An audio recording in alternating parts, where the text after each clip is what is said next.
السلام عليكم ورحمة الله وأهلا بكم في فيديو جديد على قناة بالوفود، إن شاء الله الناس الكل تكونوا بخير. اليوم إن شاء الله باش نحكيو على مستقبل المنتخب التونسي بصفة عامة، باش نحكيو على الملاعبية أقل من 20 سنة الشباب، وباش نحكيو على المواهب الجديدة اللي قاعدة الجامعة تخدم على ملفاتها عندها فترة، وفي برشا ملفات نجحنا في اختتامها بنجاح. باش نحكيو على كل شيء في الفيديو هذا. قبل ما نبداو الفيديو نتمنى الناس الكل تليوا على النبي صلى الله عليه وسلم. ما تنساوش تشتركوا في القناة وتفعلوا الجرس، خلينا نوصلوا ل5000 مشترك إن شاء الله قبل العيد الكبير. علاش ليه؟ خلينا أول حاجة نبداو بها وهي قائمة المنتخب التونسي أقل من 20 سنة واللي باش يخوضوا بها مواجهة ضد منتخب موريتاني. نبداو بحراسة المرمى: سليم بوعسكر روما الإيطالي، إسحاق زنطور نيس الفرنسي، وإياد عبد نادي حمام لمف. الدفاع: جبريل رجب سانت بريست فرنسي، أيوب قريرة الترجي الرياضي، فارس بن رحمن هيراكليا الإيطالي، نعيم تلمودي نانت الفرنسي، سبرينجر غلامي سيرفيت السويسري، علي جابر بولونيا الإيطالي، عبد السلام عقيد النادي الصفاقسي، ريان بوقديد لومان الفرنسي، شمس جريدي الملعب التونسي. هذا خط الدفاع. نمشيو لخط الوسط. خط الوسط: اسكندر بوزميتا الوهافر الفرنسي، خليل بوعلي أوباني الفرنسي، نوام ستروتس كليموني الفرنسي، سلمان الأخضر شبيبة القروان، محمد الهادي بوسليمة النجم الساحلي، قصي خضيري النادي الإفريقي، عزيز الشعبان النادي البنزرتي، آدم غالاب باريس سان جيرمان. باهي هذا الوسط. نحكيو توا على الهجوم: نيس فيش ستراسبورغ الفرنسي، ناجد عجورد موناكو الفرنسي، فادي طياشي النادي الافريقي، قيس جيمبا تراوا الفرنسي، كوريان دروس فولي الهولندي، سلام بوعجيلة جودزي التركي، ثامر عبيدي النادي الصفاقسي، امان الله تواتي ترجي الرياضي، وسعيد المازني اولمبيك مارسيليا الفرنسي. القائمة هذه فيها تقريبا 19 ملاعبي يلعبوا في الدوريات الأوروبية، والحقيقة في أندية محترمة في أوروبا. نحكيو على روما، نيس، بريست فرنسي، فما اللي يلعب في سويسرا، فما اللي يلعب في لومون الفرنسي. يعني إن شاء الله الحقيقة عبد القادر الرشير قاعد يخدم في خدمة كبيرة، والاستقطابات قاعدة يعني كل يوم نسمع بملاعبية جدد يستقطبها من المنتخب التونسي في الفئات السنية الكل. يعني أقل من 20 سنة، أقل من 17 سنة، حتى المنتخب الأولمبي. الحقيقة حاجة تفرح برشا. إن شاء الله باش يكون عندنا يعني في المستقبل منتخب باهي الحقيقة، وقاعدين نفكوا يعني في ملاعبية باهيين حتى لفرنسا الجزائر.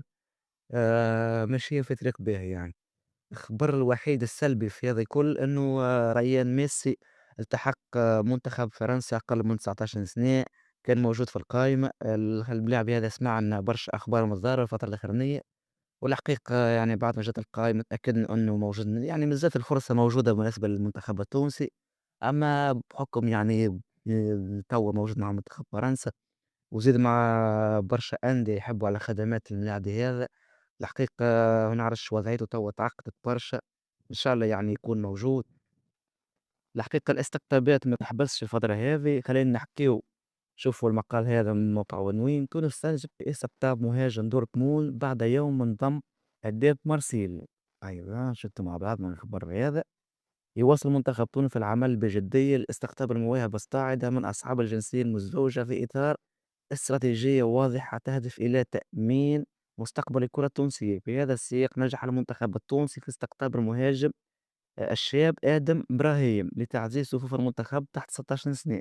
به آدم البالغ من العمر 16 سنة فقط بواسطة تألقه مع نادي بوروسيا دورتموند الألماني ضمن فئة أقل من 17 سنة، حيث تمكن خلال الجولة الماضية من تسجيل هدف مهم عكس إمكانيته التهديفية الكبيرة وحسن التهديف العالي أمام المرمى. موهبة جديدة في صفوف تونس. ويشغل آدم إبراهيم مركز المهاجم الصريح رقم 9، ويمتاز ببنية جسمانية قوية، طويل القامة، طوله متر وثمانية وثمانين، إلى جانب مهارات فنية واعدة تجعله مشروع مهاجم مميز في المستقبل القريب. وتزداد أهمية هذه الموهبة الصاعدة بفضل تعدد جنسياته، إذ يحمل الجنسية التونسية والألمانية والبولندية، ما يتيح له إمكانية تمثيل أكثر منتخب. غير أن الآمال تبقى معلقة على اختياره اللاعب المنتخب التونسي الأول، خاصة وأنه يسير على خطى والده الناجح إبراهيم الذي سبق له التتويج مع تونس بكأس أفريقيا 2004 في امتداد لإرث عائلي كروي مع نسور قرطاج. باهي برشا. اللاعب هذا إن شاء الله باش يكون موجود مع المنتخب التونسي. هذا الاستقطاب يأتي بعد يوم واحد فقط من نجاح الاتحاد التونسي لكرة القدم في ضم المهاجم الشاب سعيد رمضاني لاعب أولمبيك مارسيليا تحت 19 سنة إلى صفوف المنتخب التونسي. كنا حكينا عليه سعيد رمضاني، واللي لعب في السابق مع المنتخب الجزائري الفئة السنية، ولعب مع المنتخب الفرنسي الفئة السنية زاد. والحمد لله يعني في نهاية المطاف كان يعني ضمن التشكيلة قائمة المنتخب التونسي الأقل من 20 سنة الحمد لله. وقد أعلن الاتحاد التونسي لكرة القدم عن انضمام رمضانية يوم الخميس 19 مارس 2026 عبر صفحته الرسمية على فيسبوك، حيث رحب باللاعب ضمن صفوف المنتخب والمنتظر أن يلتحق بزملائه في معسكر المنتظر تحت 20 سنة استعدادا لمواجهتي المباراتين الوديتين يوم 27 و30 مارس. يذكر أن سعيد المازنية سبق له تمثيل منتخب الجزائر وفرنسا في فئات السنية تحت 17 سنة. باهية برشا الحقيقة، ثم برشا نجاحات في يعني ملفات الملاعبية الشبان، وتأتي هذه النجاحات في إطار مجهودات كبيرة ومكثفة يقودها عبد القادر غشير المكلف برئاسة خلية متابعة اللاعبين من ذوي الجنسية، والذي يواصل العمل على استقطاب أبرز المواهب التونسية الناشطة في الخارج في خطوة تعكس رؤية مستقبلية طموحة للكرة التونسية. الحقيقة برافو برشا عبد القادر غشير الحقيقة، والليكيب اللي معاه يخدموا في خدمة كبيرة برشا. كل يوم نسمعوا أخبار، كل يوم نسمعوا مواهب جديدة من دورتموند، من ألمانيا بصفة عامة، فرنسا، مارسيليا، كل يوم نسمعوا أخبار جديدة. برشا ملاعبية شباب الحقيقة موجودين في القائمة. حكينا على قائمة الملاعبية أقل من 20 سنة.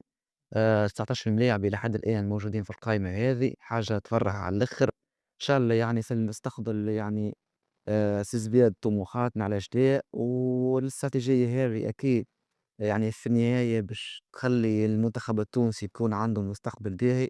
كيما شُفنا يعني الاستراتيجية هذه عملها المنتخب المغربي، الحقيقة كان سباق الحكاية هذه، المنتخب المغربي والمنتخب الجزائري كانوا سباقين يعني الاستراتيجية هذه في ملفات مزدوجي الجنسية. وشُفنا ثمار يعني الاستراتيجية هذه. نحكيو على منتخب مغربي وصل رابع العالم، ونحضر منتخب مغربي فاز في كأس أفريقيا، حتى ولو بعد احتراز وبرشا حكايات صارت. المهم حتى ولو ما فازش وما يستحقش وكل شيء، بقينا يعني منتخب مغربي الحقيقة مصنف في العالم يعني كمنتخب كبير وعنده ملاعبية يلعبوا في أكبر الأندية الأوروبية ريال مدريد باريس سان جيرمان. ما تنجمش يعني تقول عليه منتخب ضعيف. إحنا زيادة يعني بقدرة ربي يعني مع الاستراتيجية الجديدة اللي يقودها غشير، الاستقطابات الكبيرة اللي قاعدة تصير أكيد يعني أنت تستقطب في ملاعبية يلعبوا في مارسيليا، في نيس، في دورتموند. أكيد يعني الملاعبية هذوما ما همش الكل باش يولوا ملاعبية محترفين على أعلى طراز، ويطوروا يعني في الفرق الأولى للأندية هذه، ولا يمشيوا لدوريات كبيرة كيما الدوري الإنجليزي ولا الدوري الإسباني. هيك مع العقل باش نلقوا يعني ملاعبية في الأندية هذه. إن شاء الله يعني نوصلوا للمرحلة هذيك أن يولي عندنا ملاعبية كورة ريال مدريد، مانشستر سيتي، كما جيراننا يعني في المغرب العربي. تهنئا نكون وصلنا لآخر فيديو. أعطونا تعليقات كما آرائكم في الموضوع هذا. شنيا تشوفوا يعني مستقبل المنتخب التونسي؟ أنا بالنسبة لي حسب الخدمة اللي قاعدة تصير تو وحسب المواهب اللي قاعدين نخطو بها، إن شاء الله يعني باش يكون عندنا مستقبل باهي في كرة القدم الإفريقية والعالمية. لهنا وصلنا لآخر الفيديو. أتبقى لي كان باش نقول لكم حظ موفق للمنتخب التونسي، ونتقابلوا في فيديو غدا إن شاء الله، وسلام.